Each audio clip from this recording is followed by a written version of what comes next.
Olá! Bom, enquanto as pessoas vão entrando, e acredito que esse assunto vai ser relevante, nosso vídeo vai estar gravado e a gente vai estar trocando ideias nos comentários, quem gostar de observar depois. Bom, a gente vai falar aqui sobre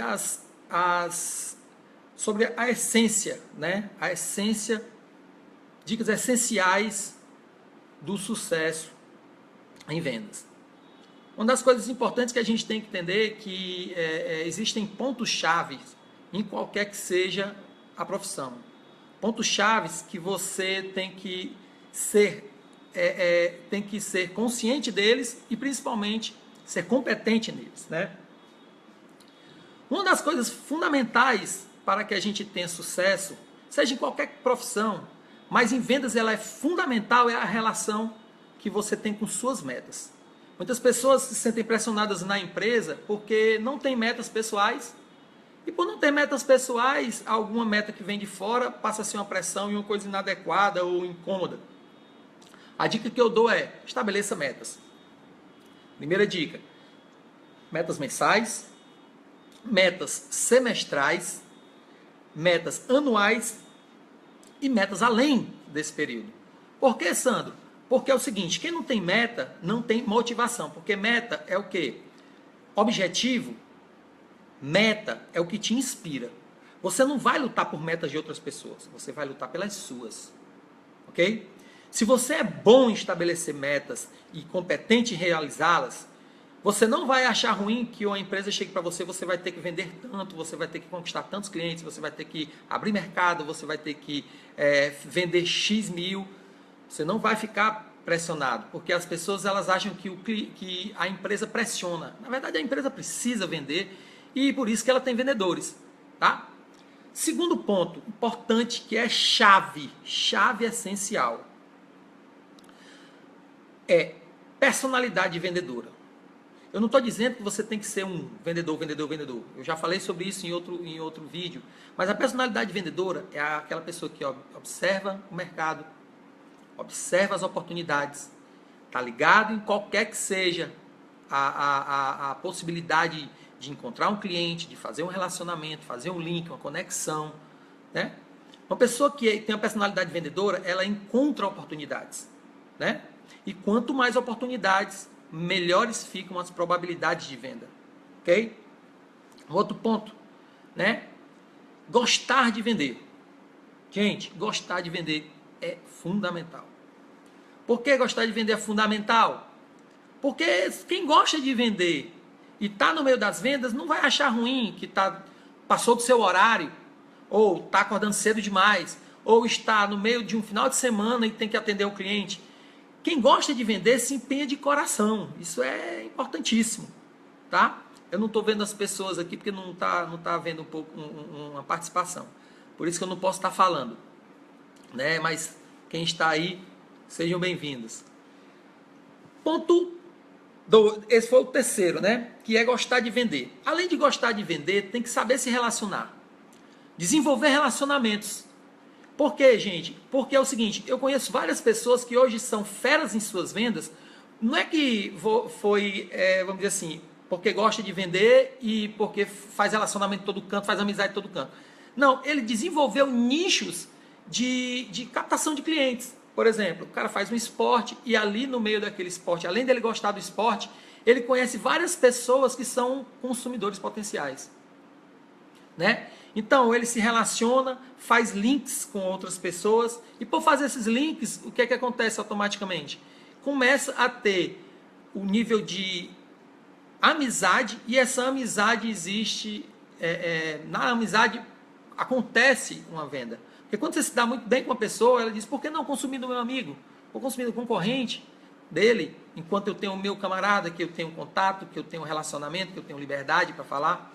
Então, gostar de vender e ser bom em fechar negócios, né? Essa história é gostar de vender, gostar de se relacionar e gostar de fechar negócios, tá bom?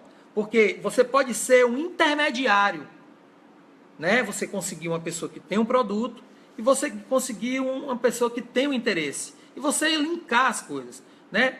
Eu conheço corretores são assim, né? Consultores são assim, pessoas que trabalham diretamente com essas possibilidades. E o grande lance é juntar para fechar o negócio. Então seja motivado em fechar o negócio. Então gostar de vender tem a ver com isso aqui. Meu computador deu uma paradinha aqui, ele fechou e volta já. Bom, então outro ponto importantíssimo, tá? Depois de gostar de vender, eu acho que quem tem isso faz uma grande diferença. Preparação. Um bom vendedor preparado, ele faz uma super ultra diferença. Só para vocês terem uma noção, gente, o cliente está deixando de contar com o vendedor, porque o vendedor, quando ele consulta, o vendedor ele não tem aquela, vamos dizer assim, né, aquele nível de informação que o cliente está precisando. Hoje, o cliente, com 67% dos clientes, procura na internet antes de comprar. Isso por quê? Porque ele quer estar entendido do assunto, estar entendido do que ele vai comprar, e automaticamente ele vai fazer as perguntas certas para o vendedor. E o vendedor, se ele não tiver domínio, ele não consegue convencer o cliente, né? Esse ponto, gente, dessa preparação, eu costumo dizer que ela tem 3 aspectos, tá? Primeiro aspecto é um aspecto técnico, conhecer profundamente o seu cliente, ou o seu produto, perdão, o seu produto, mas profundamente. Quem conhece seus produtos tem essa capacidade técnica de desenvolver argumentação sobre ele, influenciar o cliente sobre o produto, sobre os argumentos, sobre a informação do produto, e ser dominador mais do que o cliente teve capacidade de acessar de informação, é uma chave fundamental, porque isso aí dá credibilidade. A credibilidade é fundamental. Vendas pequenas, vendas grandes, né? Um vendedor preparado vale por 3. Outro ponto importante, né, sobre essa preparação é a preparação emocional. Gente, muitos vendedores estão no meio das suas empresas sem gostar de vender. Interessante, né? Sem gostar de vender. Como é que eu posso trabalhar sem gostar de vender? Que é aquela história lá. Aí eu tenho, por que eu não gosto de vender? Porque eu acho que eu engano. Por que eu não gosto de vender? Porque eu acho que o cliente não está precisando e eu estou ganhando, se dando bem em cima dele e tal. As tuas crenças, ela tem a ver com o teu processo cognitivo de vender. Se você está emocionalmente abalado, se você está emocionalmente,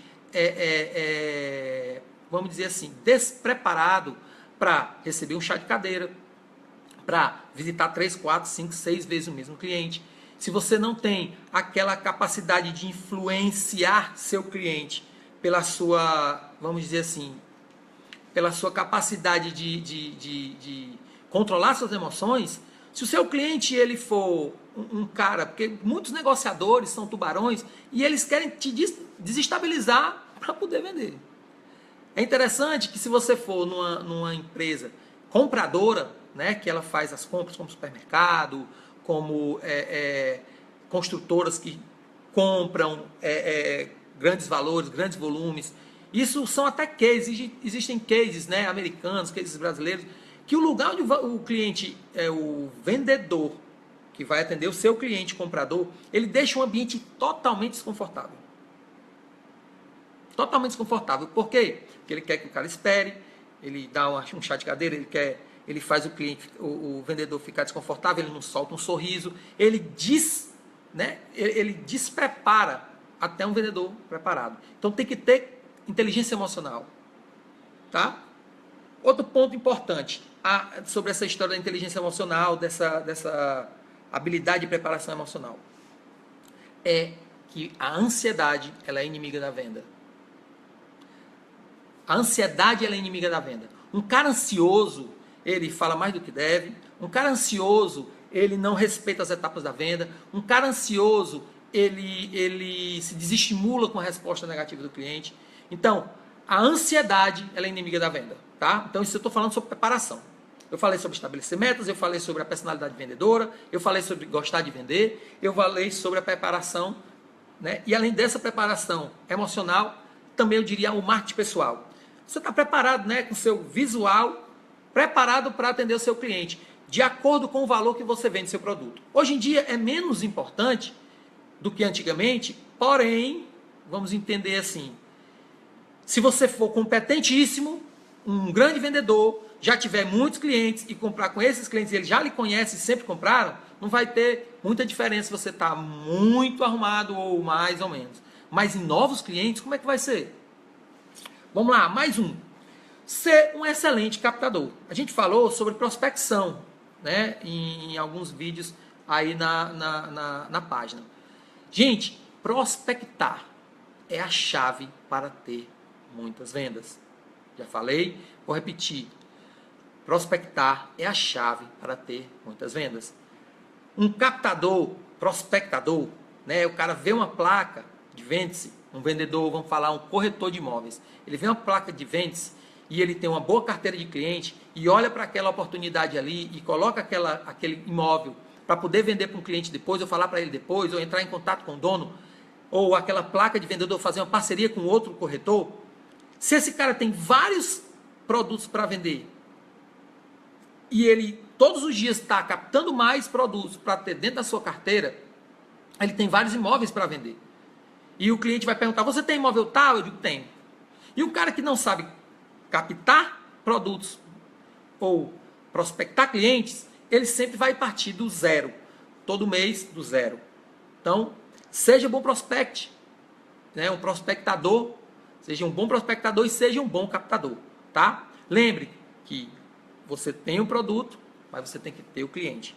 Ou, em algumas vendas, como a venda grande, você tem o cliente, mas você tem que ter o produto. Por exemplo, eu tenho parcerias, né? Eu trabalho também na área imobiliária, eu tenho parcerias que, assim, eu pergunto para o meu amigo, ou ele pergunta para mim, se ele tem um produto, ou se eu tenho um produto que ele precisa. A grande história, sempre tem um amigo que tem um produto ideal para o seu cliente, certo? E se você tem um pool bem extenso de produtos, com certeza vão aparecer pessoas para fazer parceria com você, porque você é um captador bom de produtos, certo? Tudo bem? Então seja um bom prospectador e seja um bom captador. Outra chave essencial, vamos lá. Gente, vocês já ouviram falar sobre posicionamento estratégico? Olha, posicionamento estratégico. Posicionamento estratégico, eu vou pegar do assunto mais popular no Brasil, futebol. No futebol, você só passa a bola para quem está estrategicamente posicionado, né? E você só tem coragem de chamar alguém para passar a bola para você se você estiver num lugar melhor do que o dele, né? Apesar de ter um bocado de perna de pau que pode não saber esse momento, ou um fominha que não quer passar a bola, mas as melhores bolas vão para quem está mais bem posicionado, ok? Outro ponto fundamental, tá, sobre essa história de estar estrategicamente posicionado. Está no lugar certo, na hora certa. Obrigado, Maiara. Show. No lugar certo, na hora certa e preparado, né? Então, se eu estou me posicionando bem, né, as oportunidades vão aparecer. Por exemplo, um exemplo claro se eu estou me relacionando, né, estou num campo de relacionamento, vamos lá, eu sou um corretor, e eu vou para um lançamento, lá eu vou ver vários corretores, eu vou ver a informação quentinha, eu vou ver o produto sendo apresentado por inteiro, né? Então esse é o teu posicionamento, de estar acompanhando todos os lançamentos.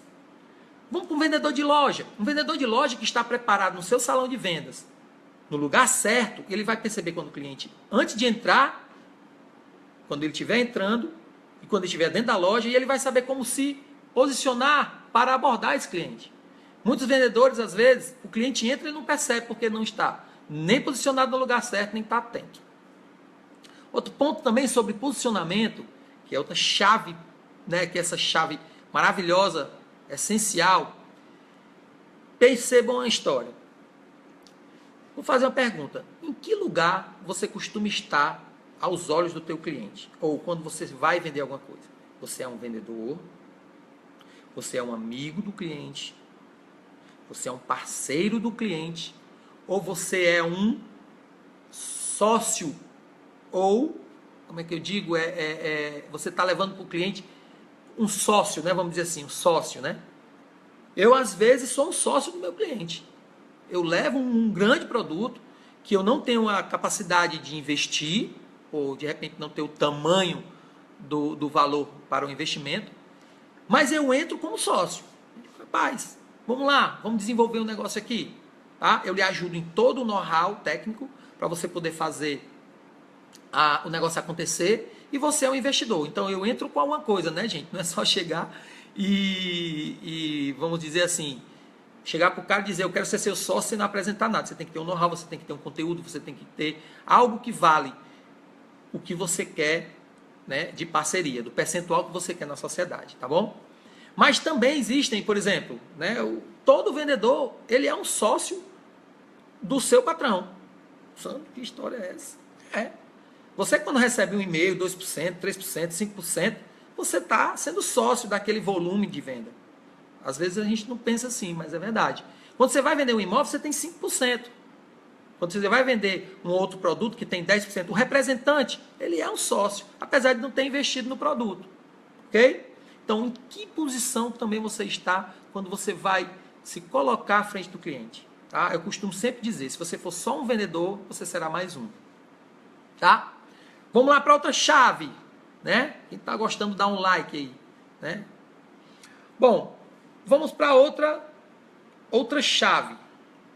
Você domina, a pergunta estratégica, você domina, ou quanto você domina, de 0 a 10, quanto você domina todas as etapas e fases da venda, da sua venda, né? Se eu for falar de varejo, se eu for falar de varejo, eu vou falar o quê?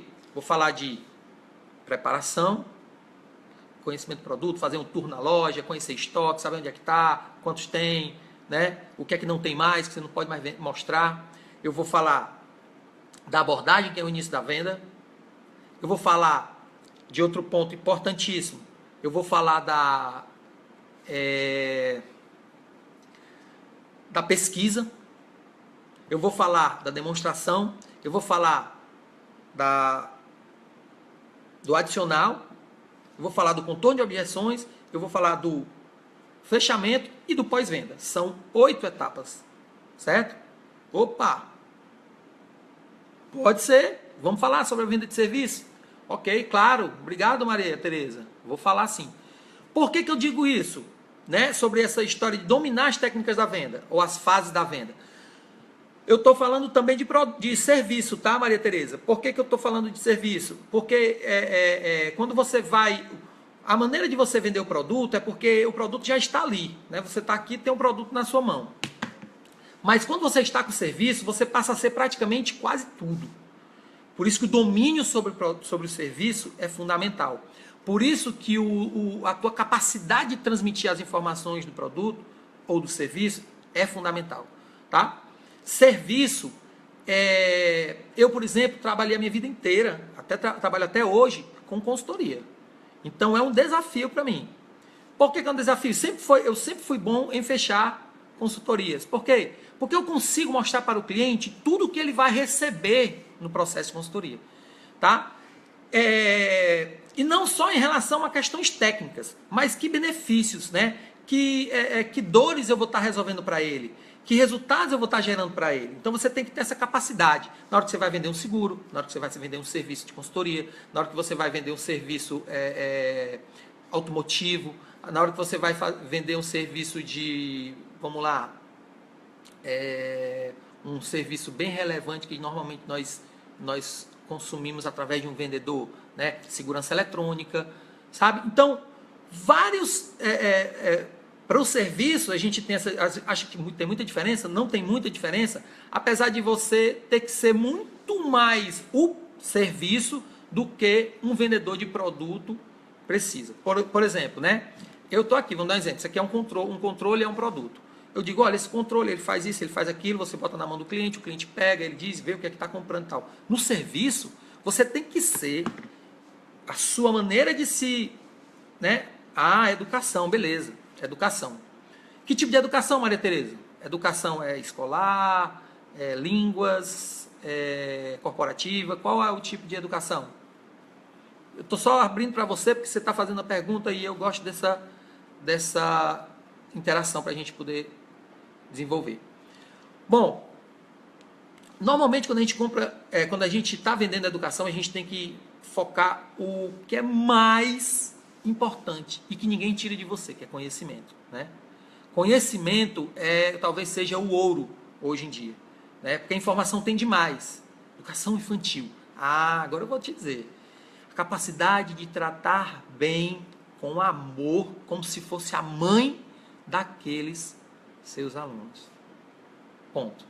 Porque você tem que saber qual gatilho mental o seu cliente é mais favorável, né? Normalmente, a educação infantil ela tem a ver com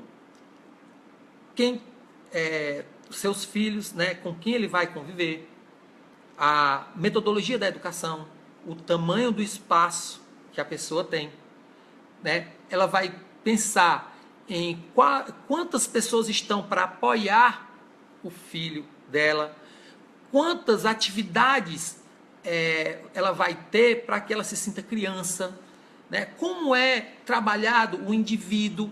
Então, são essas dicas, né? Tudo bem? Então, o serviço é isso. A gente tem que ser muito bom no momento para o cliente visualizar o que ele vai receber. Bom, vamos lá. Falei sobre dominar as fases da venda, ser competente, estratégico nas etapas. Agora vamos falar sobre confiança, né? Ser bom em conquistar a confiança do cliente. Antes de vender, seja um amigo. Antes de falar sobre valores, né? Sobre o que é que você está vendendo, como é que você gosta. Show. Então, gostou? Eu tenho uma filha de 6 anos. Eu compartilho com você essa preocupação, né? Como seu cliente, por exemplo, eu ia perguntar horrores, porque eu preciso saber com quem a minha filha vai lidar, com quem ela vai estar convivendo, como ela vai ser tratada e que estrutura ela vai ter para poder ser feliz como se estivesse na minha casa. Joia. Bom, vamos lá. Ser estratégico e top. Você tem que ser top. Isso aqui você tem que ser muito competente. Você tem que dominar profundamente a capacidade de pesquisar as necessidades do cliente. Quando você tem a habilidade de pesquisar, que essa pesquisa ela não precisa de ser muito extensa, ela precisa ser estratégica com as perguntas certas. E eu diria, pesquisar tem a ver com a capacidade de elaborar perguntas estratégicas, tá bom? Então seja habilidosa em fazer perguntas estratégicas. Perguntas abertas, né? Aí vem perguntas exploratórias, perguntas alternativas, perguntas de seleção, né? Existe um método SPIN, que se chama método SPIN. SPIN, S de situação, P de problema, I de implicação e N de necessidade. Saber aplicar isso. Depois, se vocês quiserem, eu falo mais sobre essas técnicas. E vocês podem falar comigo também depois pelos comentários. Quando a gente acabar a live, você pode ficar à vontade. E a gente pode até fazer uma live pelo que vocês escolherem. Beleza? Vamos lá. Aí vem. Como é que você lida com a sua carteira de clientes? Né? Eu falei sobre as amizades, falei sobre o ciclo de amizade que você faz, que tem a ver com saber se relacionar, né? Com as pessoas certas, estar no lugar certo, onde pessoas potenciais para consumir seu produto ou comprar de você. Mas eu vou aqui falar sobre carteira de cliente. Eu vou aqui falar sobre manutenção de cliente. Eu vou aqui falar sobre não deixar o seu concorrente entrar no meio. Vou falar sobre pós-venda. Importante a gente lembrar. Pós-venda é o quê? É o que acontece depois da venda. Em vendas pequenas e vendas grandes. Quanto mais clientes eu tenho, meu mês mais vai ter probabilidade de vender. Ok? Repetir. Quanto mais clientes eu tenho, maior probabilidade de vender. Vendedores que não são bons em se relacionar, não são bons em cadastrar seus clientes, em fazer um banco de dados, em se relacionar com eles, investir neles, esses rapidamente primeiro, eles têm uma oscilação muito grande em vendas. Segundo, eles não conseguem oferecer para o cliente um produto e o cliente se envolver, se engajar com aquela oferta, né? Por quê? Porque não existe a confiança, não existe relacionamento. E se você só liga para vender, o cliente vai dizer o seguinte: rapaz, esse cara só me liga para vender. Semana passada foi meu aniversário, ele não me ligou. E agora ele está me ligando para vender. Né? E eu dei o cadastro para ele todinho e ele não fez o link. Isso acontece demais. Aí vem. Vamos falar sobre esse investimento que eu falei. Investir na sua carteira de clientes. Tá? Gente, o Peter Drucker, né, um dos maiores consultores da história, ele dizia: se você for bom em se relacionar, fazer pós-venda, investir valores para manter seus clientes com você, tanto é mais barato do que investir em novos clientes, como você tem a capacidade de em pouco tempo dobrar suas vendas. Isso é fato, tá? Isso é fato. Você pode dobrar suas vendas se você... Eu estou falando periodicamente. Você pode dobrar suas vendas a cada 6 meses. Eu estou falando do vendedor, eu estou falando também da loja. Se você for bom em manter seus clientes, se você for bom em se relacionar com eles e se investir neles, né, em mimos, né, você fazer brindes, trazer brindes, dar sensacionais descontos em momentos, né, especiais, como na hora no dia do aniversário, né, quando colocar uma peça a mais, dando um desconto especial, você dá mimos e você investir. Existem especialistas que falam que você deve investir de 5% a 15% nos seus clientes. Olha que legal. Ele diz aí, se você pegasse o que você ganha, investisse 15% nos seus clientes, imagine quanto você venderia, quantos clientes você teria na sua carteira e quanto você teria de vendas, vamos falar assim, de vendas já garantidas. Porque o seu cliente vai voltar. Ok? E por último, a gente já está aqui já beirando os 30 minutos. Gente, dominem os gatilhos mentais. Sandro, o que é gatilho mental? Estudem sobre gatilhos mentais. Porque nós compramos porque temos dores. Pensem comigo. Nós compramos, nós consumimos, nós contratamos porque temos dores. O que é isso? É a dor que você tem por não ter aquilo e outra pessoa ter. Você tem dores porque você tem um problema que você já tentou de várias maneiras resolver e ninguém conseguiu. Você não conseguiu e você está desesperado para alguém conseguir, certo? Você tem que ter, você tem que entender sobre essas dores, né? Aonde aperta. Por isso que o método SPIN é muito usado hoje nos Estados Unidos, né? Esse método que eu falei das perguntas, porque a primeira coisa que ele pergunta é quais problemas você tem. Uma das primeiras, né? Qual é a situação que você está? Tá, o cliente vai falar um pouco sobre a situação, sobre os fatos. Aí depois você faz a segunda pergunta, que é a pergunta de... Você vai pergunta de problema. Quais problemas você vive hoje em dia, né, que nós possamos resolver? Ok? Então, saber das dores do cliente. Porque os gatilhos mentais vão ser trabalhados nesse momento. Então, quando você, naquele processo de conquistar confiança, conhecer o cliente, sua amizade, fazer perguntas de pesquisa, perguntas inteligentes, você não precisa de 10 perguntas, você precisa de 5 bem elaboradas. E você conhecer os gatilhos mentais, eu vou falar alguns gatilhos mentais aqui, tá? A gente não vai passar muito tempo, não, porque eu acho que já está estourando o tempo. A quem está aqui, eu agradeço toda a atenção de vocês e o tempo investido. Olha lá, primeiro, gatilho mental da segurança. Né? O quanto as pessoas compram para se sentirem seguras. O quanto as pessoas compram para se sentirem seguras. Tem gente que compra uma casa para quê? Para se sentir seguro de nunca ter perigo de passar uma necessidade por não ter dinheiro e não ter como pagar um aluguel. Tem gente que compra um carro para ter segurança de chegar pontualmente no trabalho, não dependendo de ônibus ou de terceiros. Então, o gatilho da segurança é muito importante. Segundo, gatilho da razão. A relação racional com a coisa. Né? Muitos vendedores usam assim: o senhor é um homem tão inteligente, tão perspicaz, tenho certeza que isso aqui vai lhe convencer. Olha esse assunto aqui. Olha como essa pessoa foi racional no momento de comprar. Terceiro gatilho mental, da prova social. Prova social é quando você pega pessoas que já usam, pessoas que são referência que já usam, e que essa prova social, ela está ali, nítida, né? E pessoas que estão ali, né? Por exemplo, dando depoimento, pessoas que falam dos resultados, e aí vai, tá? Esse é o gatilho da prova social, quarto gatilho.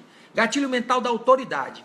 Quando você vê uma pessoa de alto nível de influência falando sobre aquele assunto, a grande parte das pessoas que se identificam com o produto, com aquela autoridade, vão olhar, pesquisar e provavelmente consumir. Certo? Gatilho mental da autoridade. Gatilho mental da reciprocidade, né? Reciprocidade é um e o outro. Eu te dou, você recebe, e a gente troca. É dando que se recebe. Né? Então a gente investe. Olha, eu estou lhe dando isso, o que é que o senhor vai comprar? E hoje, sobre a história da reciprocidade, eu entendo um pouco assim, lateralmente, sobre você doar. Né? Doar mais do que apenas vender. Certo? É o que está acontecendo no marketing digital. As pessoas dão o quê? Conteúdo. As pessoas dão o quê? Vídeos, né? E-books. Disponibilizam para que você vá conhecendo, vá se adaptando, vá se, vamos dizer assim, né? Se alinhando com as ideias até o momento de que um produto venha assim, a lhe interessar e você venha comprar. E por último, mais dois. Gatilho mental da afinidade e gatilho mental da escassez. Esse é um dos mais usados. Nas vendas pequenas nem se fala. Por exemplo, roupa. Olha, só tem essa peça. Será que a senhora vai deixar outra pessoa comprar? Gatilho mental do tempo, da escassez ligada ao tempo. Olha, você só tem 2 horas para comprar.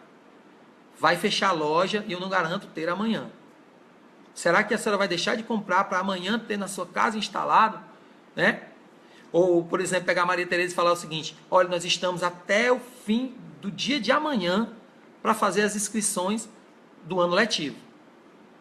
Aproveite a oportunidade, porque pode ser que a senhora chegue tarde e alguém pega a vaga do seu aluno, do seu filho, né? Ou outra pessoa. Ou você pode também sofrer aquele problema de se atrasar por um outro motivo, de força maior, e não poder vir. Ok? Outro ponto sobre a escassez, né? Os bambambam do marketing digital usa constantemente o gatilho da escassez. Constantemente.